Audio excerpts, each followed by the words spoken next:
নাসাই শরীফের 1846 নম্বর হাদিসের বর্ণনা, قال رسول الله صلى الله عليه وسلم وصاحب ذات الجنب شهيد।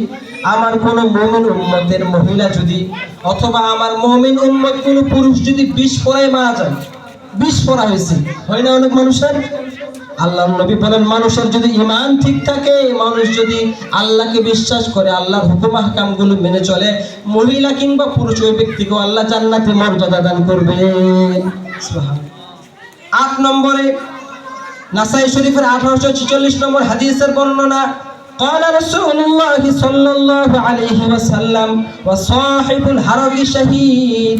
আমার কোন মুমিন উম্মত যদি আগুনে পুড়ে মারা যায়, আমার কোন মুমিন উম্মত যদি ঘর পুড়ছে, সে অবস্থায় বের হতে পারে না, আগুন ধরছে, এক পর্যায়ে মানুষটা ইন্তেকাল করছে, রাসূল সাল্লাল্লাহু আলাইহি ওয়াসাল্লাম বলেন ওই মহিলাকে অথবা ওই পুরুষকে আল্লাহ তাআলা জান্নাতে মর্যাদা দান